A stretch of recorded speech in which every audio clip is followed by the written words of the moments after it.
Hello, and welcome back to my YouTube channel, Volvo Christian, and also welcome to this final verdict of this XC40 Recharge P8. So this is in the denim blue ultimate spec. It's a press car that I have been lending for a week from Volvo Car Norway. So a huge thanks to them for providing this car. Much appreciated. I'm actually on my way to deliver it back now to Volvo Car Fornebu, but I just thought I would give my pros and cons in video formation after 1 week with this one, and then 1 week with the C40 and 2 weeks with the Polestar 2 Performance.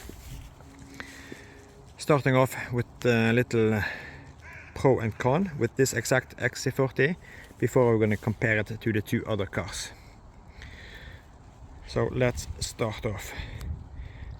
The first thing that I really am amazed by with the XC40 and also the C40 are actually the driving comfort. It's so relaxed and pleasant to drive over uneven surfaces.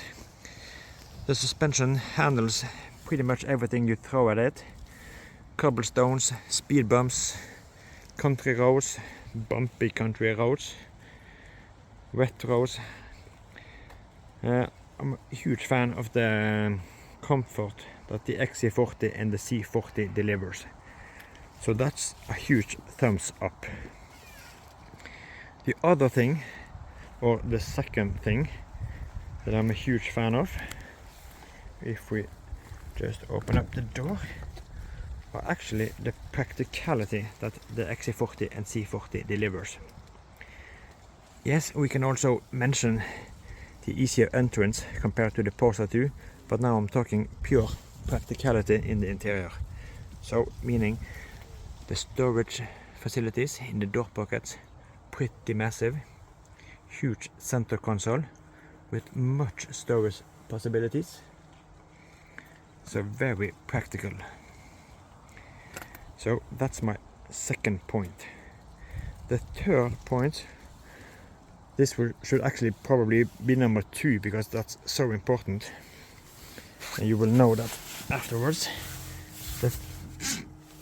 The third thing that I love with the XC40 are actually the inner mirror. Yes, that's the first time I'm saying that one. Just look at this, you can see all the way in the back. If we jump out again, so you can see, if we just go back here, you can see this is what we have behind us. We have a green plate, or like a display for something in the background there. And if we jump in, you can actually see that and more. And in the C40, that's absolutely useless. This is like what you see. You hardly see anything behind you. But in the XC40, it just opens up. It's like living in the dark and then finally seeing the light. So that's the third thing that I want to highlight with this XC40. Comfort, practicality, and you have a mirror with uncluttered view at the rear. But not everything are rosy red, obviously. Sadly, I also have some things I'm not a fan of. I'm gonna start off with my con number 3, so the less important, because this is a slightly superficial point, but I wish that the Volvo could upgrade the rear lights on the facelift for the model year 23 to get the same style as we have on the C40, with its flashy LEDs and sequential functionality. Sadly, Volvo didn't upgrade the rear lights. They upgraded the front lights to pixel LEDs, but then didn't do anything with the rear lights. And when you place it right next to a C40, it looks slightly on the older side. But that's just superficial, and maybe you don't agree, so this is, that's my point number 3. Point number 2, that maybe it's like it should be point number 1 maybe. Or actually regards to the tires. Let's see if I can see the branding here. Recharge. Volvo have decided to put on some Recharge all-season tires for their electric cars. I can't understand why they did it in the first place. I think that this is just a way to cut corners, to reduce cost, especially with the Care by Volvo system. They just have to manage one set of tires on the cars. I'm not a fan of these tires at all. And now I have been testing this one for a week, and the C40 for a week, so 2 weeks. I've driven both cars back and forward to Bergen and Oslo, a distance of 500 kilometers about. And I also have driven them back and forward to work every day. So I have gotten to test these out on both the dry roads and also wet, challenging roads.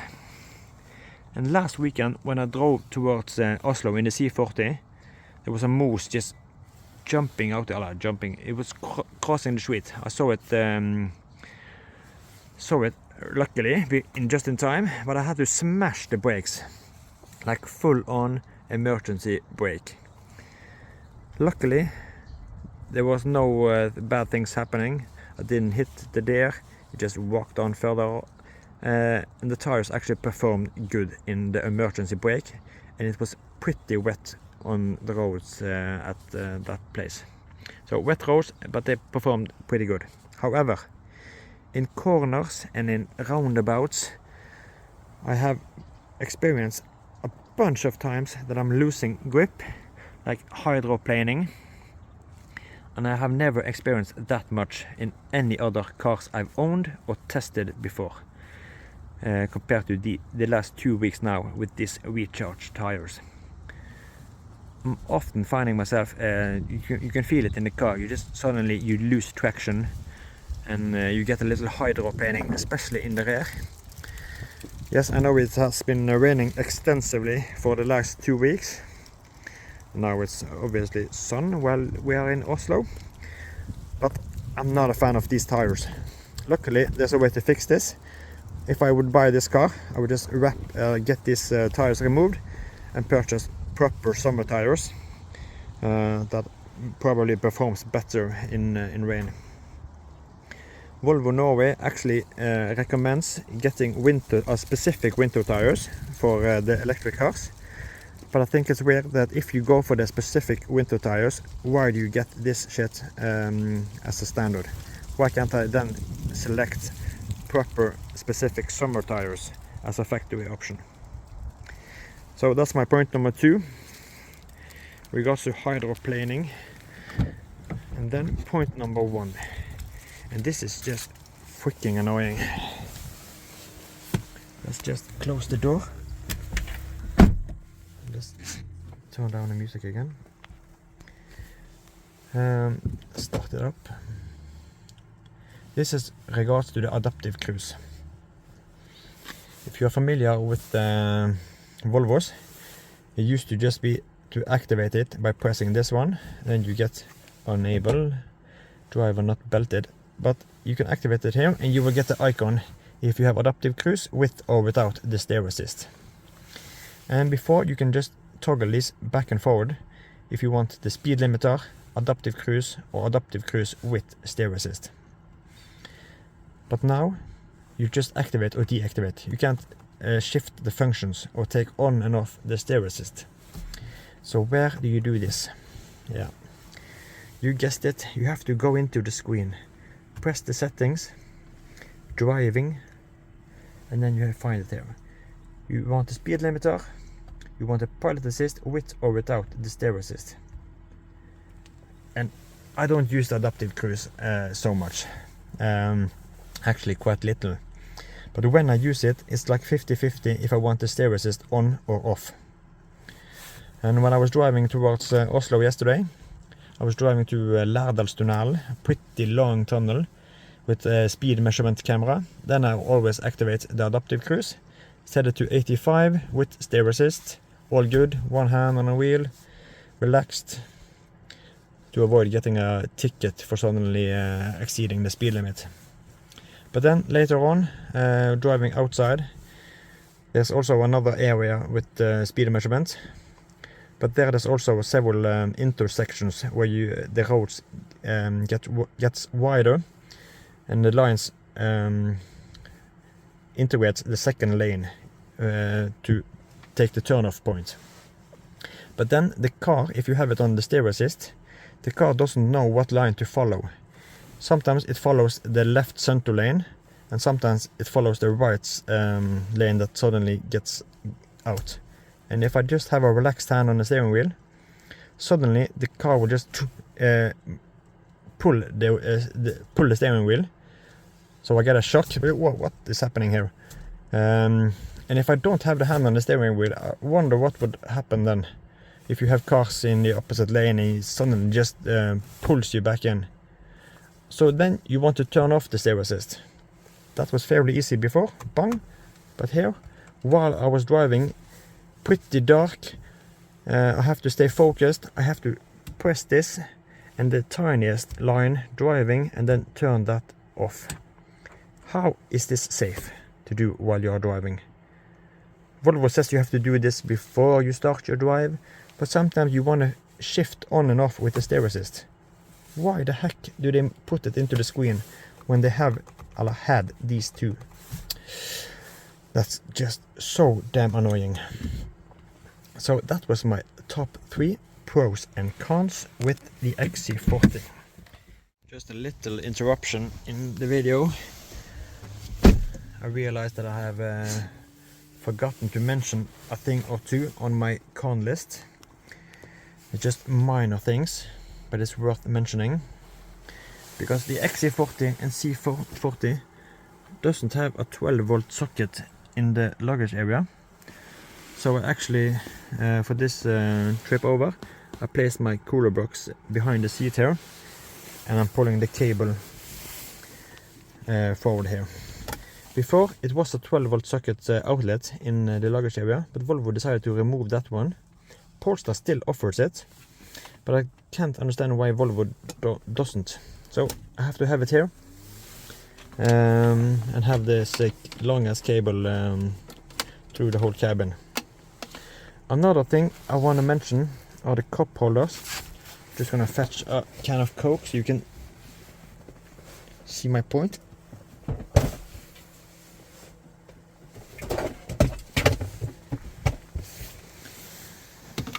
Last weekend, when I drove the C40 to Oslo, I had a can of Coke here, open Coke, and I had my phone charging here, standing, because I'm not a fan of this touch plate or this charging plate. My phone gets really hot, and it's very sensitive to where you put the phone, if it charges or not. So I had my phone here, just close the windows. My phone here, and my Coke here. Then the moose came, and I just smashed the brakes, full power. And what do you think happened to my dear Coke? It just tipped over like this or so, because it ended pouring out my Coke. My phone went to the floor, and I had a puddle of Coke down here, just massive amount of Coke, and I had nothing to wipe it up with, so I had a little challenge there. Luckily I didn't hit the moose, so all good, nothing there, but I had a big puddle of Coke, because these I don't know what you call this, these points here, they doesn't poke out so much. So if you have a little can, yeah, it won't stay at all. I wish this were to poke out more, or to have something if you have a little can. But to fix this puddle of Coke, I had to use my sleeve on my sweater and just poke it down, and then afterwards I had a wet sleeve for some hours. Then I had to go to a hotel later on and get some tissues and such. So this cup holder situation, I wish they could improve that just ever so slightly. And also bring back the 12-volt socket. 12-volt socket. Come on, Volvo. As a practical company, one would think that a 12-volt socket aren't too much to ask for. Well, just 2 minor complaints. So with that, let's get back to the video. Now I will try to do a quick comparison between all the test cars I've had for the last month. To look at some pros and some cons with each car.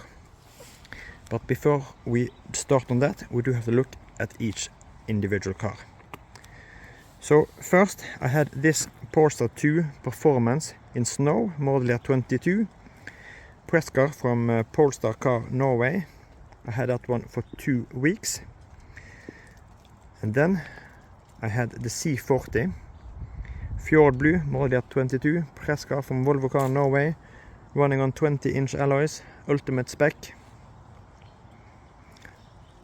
And then I jumped into this XC40 for the last week, running on 19-inch alloys, also Recharge Twin, ultimate spec. And these 3 cars, if we do a little comparison with shoes, the XC40, that's the relaxed running shoe. Comfortable, good dampening, and suits everything you can throw at it. So this is the relaxed style. But then we look at the C40. What does that have to offer? Basically nothing more than design. So that's why I think the C40 are the fashion shoe. The superficial branded fashion shoe. All about design, nothing related to practicality, comfort. That's just basically design. And the reason why I'm saying that are, as I mentioned in my one of the pros with the XC40, the inner mirror.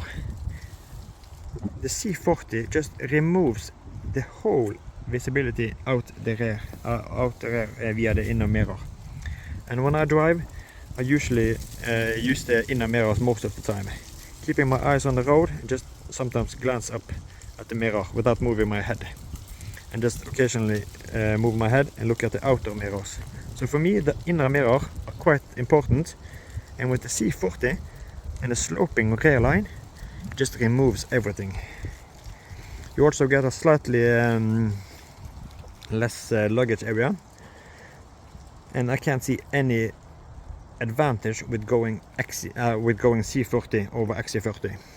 It's just a fashion thing. It just looks better, but from the inside it's just a negative point of view, at least for me, regards to the inner mirror. So the fashion shoe. But then we have the Polestar 2. Where does that sit? I want to say also a running shoe, because it is as this one, but more performance oriented. So lower ground clearance, lower center of gravity, and it's much funner to hammer it around twisty corners and mountain roads. This is just good. This is just a relaxed cruiser, not a mountain blaster. But the Polestar 2, especially the performance, where you can tweak the all-ins, either for the hard track setting or for the soft comfort. Either way, it's just a blast to drive it through tight and twisty corners. Puts a smile on my face every time. Yes, you do sacrifice some ground clearance against the Volvo brothers and sisters. Here we have 17.5 versus 15.3 in the Polestar 2. You also step down instead of stepping in for the seat, but it's such a blast to drive. So that's also against the running shoe. You still have some practicality. It's a different shape, but the C40 are the one that falls behind for me. I would love to add a mix of all 3 cars actually. I would want the XC40 shape, but I want the Polestar 2 Andros infotainment, and also would lower this XC40 slightly, and maybe bigger alloys, and I would want the rear lights of the C40.